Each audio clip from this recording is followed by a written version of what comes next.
અહેમદાબાદ મિત્ર ન્યૂઝમાં આપનું સ્વાગત છે। હાલો રામભાઈ નો લઈ લ્યો રામભાઈ નો। કેમ ભાગો છો?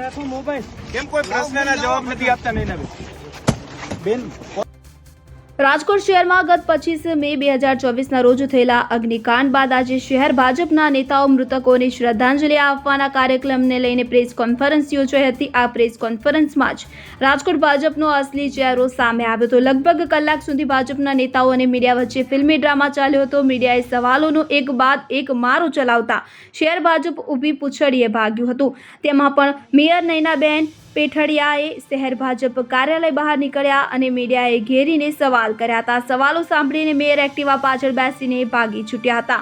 શરૂઆતમાં તો એક્ટિવા દોરીને ચાલી નીકળ્યા હતા, પછી તેમની સાથીની એક યુવતી એક્ટિવા મારી મૂક્યું હતું। સળગતી લાશો પાસે તમે શું કરતા હતા તે જાણવાનો અમને જરા પણ રસ નથી। લાશો શું કામ સળગી એ જાણવામાં અમને રસ છે। આજે રાજકોટમાં મીડિયાએ આ સવાલ ભાજપના સાંસદ રામ મોકરિયાને પૂછ્યો હતો, પરંતુ આ સવાલથી તેઓ ઉકળી ઉઠ્યા અને જણાવ્યું હતું કે તમે અલગ અલગ યાર પ્રશ્ન પૂછશો, ઘડીકમાં આમાં રસ નથી કઈ ઊભા થઈને હાલતી પકડી હતી।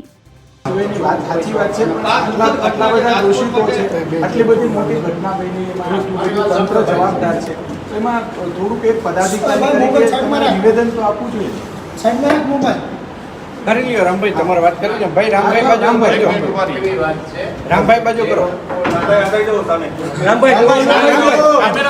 જે લોકોના મૃત્યુ થયા છે એ બધા જ લોકોની સુવિધા દેવાઈ જાય, પછી આપણા હિન્દુ સમાજના રીત રિવાજ મુજબ એની શ્રદ્ધાંજલિનો કાર્યક્રમ થવાના છે। 26 ડેડ બોડી સોંપાઈ ગયા છે, એક ડેડ બોડી થઈ આવી ગયું છે, એના સગાવાના સવારે લેવાના છે। અને સવારે લેવાય છે, અગ્નિદાન કહેવાય થઈ જાય પછી સમગ્ર ભારતીય જનતા પાર્ટી રાજકોટ એકમ અન્ય સામાજિક સંસ્થા એ દિવંગત આત્માના શ્રદ્ધાંજલિ સભા રાખશે। રામભાઈ, અધિકારીઓનો વારો આવી ગયો છે, પદાધિકારીઓનો વારો પદાધિકારીઓ પોતાની ભૂલ કબૂલી લઈ રહ્યા છે। ડિપાર્ટમેન્ટ જવાબદાર થયા છે, સરકારે આદેશ આપ્યો છે, પદાધિકારીઓ રાજ્ય સરકારે આદેશ આપ્યો માત્ર રાજકોટના લોકો નથી મર્યા, આજુબાજુના લોકો પણ મર્યા છે। એમાં તો માત્ર રાજકોટ લોકસભામાં જ ઉજવણી બંધ ન હોવી જોઈએ, આજુબાજુમાં પણ હોવી જોઈએ। ધ્રોલના માણસો પણ મર્યા છે, ગોંડલના મર્યા છે, પોરબંદર સીટ આવે છે, ગીર સોમનાથના લોકો મર્યા છે। તો અમે એ જ કહી છીએ, તો તમે ડાયરેક્ટ બીજી વાત કરો ને પદાધિકારીઓ વાળો જવાબ આપો। તમે સોશિયલ પદાધિકારીઓ સામે પગલાં ક્યારે? પદાધિકારીઓ સામે ભાજપના કેટલા વ્યક્તિઓ આમાં સામેલ હતા એવું કંઈ તપાસ કરાઈ છે? કારણ કે અધિકારીઓ પર પ્રેશર પોલિટિકલ પણ હતું એવું સૂત્રો કહી રહ્યા છે। આ બાબતે તમારું શું માનવું? રાજકોટ મહાનગરપાલિકા અંતર્ગત આ જે વિસ્તાર છે તે આવતો હતો, મેયર મેડમને આટલા મીડિયા કર્મીઓ છે પ્રથમ વખત જોઈ રહ્યા છે, આ ગંભીર બાબત નથી? છાપામાં પદાધિકારીઓ સ્ટેટમેન્ટ આપે છે, અધિકારીઓનો વાક બચાવતા નથી, તો તમે શું કરો છો? આટલા બધા ડિપાર્ટમેન્ટ જવાબદાર થઈ રહ્યા છે, ફાયર વિભાગ, ટીપી વિભાગ, સરકારે કાર્યવાહી ખબર પડી ત્યારથી 7 વાગ્યાથી બધા કાર્યકર્તા આગેવાનો જે હાજર હતા, સવારે 5 વાગ્યા સુધી અમારા હોમ મિનિસ્ટર આવ્યા ત્યારે પણ અમે હાજર હતા। પછી એને સૂચના મળી કે 5 વાગે આપણે છૂટા પડીએ, 6 વાગ્યાથી પાછા મળવાના છે। સતત સવારે 6 વાગે નાઈ ધોઈ બધા તૈયાર થઈને આવી ગયા હતા અને એ જ્યાં સુધી રહ્યા ત્યાં સુધી રામભાઈ, સડકથી લાશો પાસે તમે શું કરતા હતા એમાં જાણવામાં અમને જરાય રસ નથી। લાશો શું કામ સળગી એ જાણવામાં અમને રસ છે। અને એક અચ્છા, નળ ગટર પાણીના કનેક્શન જે અપાયા એ બાબતે સરકારની સીટની રચના થઈ છે, તો આપણે સીટના અહેવાલ સુધી રાહ જોઈએ। આટલું જ ખાલી કહેવાનું છે, કોઈને છોડવામાં નહીં આવે, આ વાત પણ નિશ્ચિત। ભાજપના નેતાઓએ ભલામણ કરી હોય અધિકારીઓને અને આ ચાલતું હોય એવું આપ માનો છો? જો એના અંગેના પુરાવાઓ હોય તો એની ચર્ચા કરાય, અન્યથા શું થાય છે મારો આપનો બધાને પણ વિનંતી છે કે અત્યારે ખૂબ ગંભીરતાથી આની તપાસ થઈ રહી છે, સરકાર ખૂબ ગંભીરતાથી પગલાં લઈ રહી છે, ત્યારે એની અંદર વ્યવધાન આવે એ પ્રકારની દિશામાં આપણે પણ નહીં જવું। પણ નળ ગટર પાણી વીજળીના કનેક્શનો મળી જાય, નળ ગટર પાણી વીજળીના કનેક્શનો મળી જાય, જીએસટી નંબર પણ આવી જાય ટિકિટો આપનાર વ્યક્તિને, તો આ કેવી સરકારી સિસ્ટમ કે જેમાં ગેરકાયદેસર એકમને આટલી પરવાનગીઓ મળી જાય? એને માટે જ સીટ છે ને, એમાં જ આવશે આ બધા મુદ્દાઓ। એવા એકમો એકમો સામે પણ એફઆઈઆર થઈ એવા એકમો સામે પણ એફઆઈઆર થઈ જેની આપણે જાણ નથી ખ્યાલ નથી હોતો પદાધિકારીઓને. રાજીનામું આપો મારી પાર્ટી કે 100% આપી દો.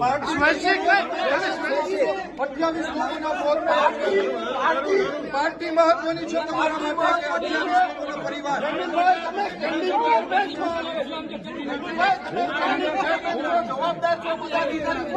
તમારા જ અધિકારીઓને સસ્પેન્ડ કરવામાં આવ્યા છે, બદલીઓ કરવામાં આવી છે. પદાધિકારીઓ તમે છો તો ક્યારે જીએસટી નંબર કઈ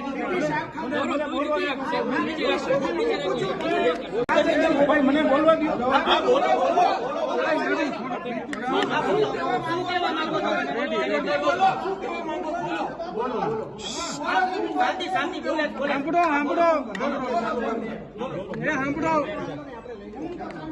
જ્યારે એસઆઈટીની રચના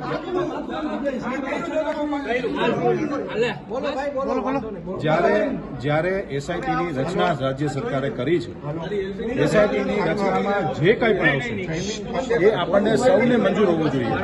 એમાં હું પણ મંજૂર છું, માનનીય મેયરશ્રી પણ મંજૂર છે, અને જે તપાસી અધિકારીમાં જેના નામ આવે 2021ની મેટર હાલમાં વર્તમાનમાં પાર્ટીએ મને સ્ટેન્ડિંગ કમિટીના ચેરમેનની જવાબદારી આપી છે. હું 12 સપ્ટેમ્બર 2023થી મને પાર્ટીએ ચેરમેન બનાવ્યો. મને 7 વર્ષ 7 મહિના પૂરા થયા, 8મો મહિનો ચાલે છે. આ ઘટના ભૂતકાળમાં બનેલી છે. તેમ છતાંય કહું છું કે ક્યાંય મારું નામ આવે તો મારી તૈયારી છે. હું ક્યાં ના પાડું છું? અધિકારી એનો હું ન દઈ શકું જવાબ. સમજાવું મને મારા પ્રશ્નો પૂછો. મને મારા પ્રશ્નો આપશો. તમે સ્વૈચ્છિક રાજીનામું એટલા માટે ન આપી શકાય જ્યારે કોઈ દોષી ઠરાય, જ્યારે હું દોષી ઠરું ત્યારે મારી તૈયારી. હું તો એકચ્યુઅલી નીકળતો હતો. સમજી ગયો.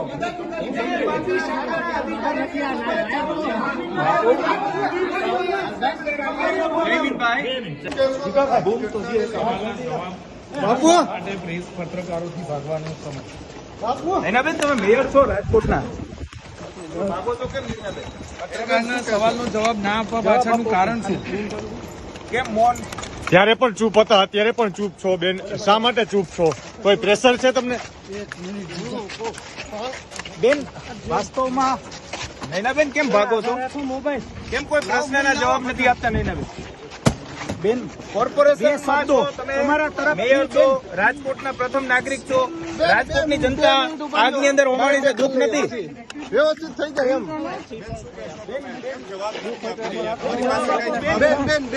જવાબ માંગે છે. બેન, આ પ્રથમ નાગરિક છો. બેન, આ પ્રથમ નાગરિકના મેયર છો. બેન, આ પ્રથમ નાગરિક વધારી ઘટના બને 30 લોકો જૂતા ભૂંજાઈ જાય અને આ ફોન કરી લ્યો. આ લોકોએ બાકીના મોકલે આતા કરી.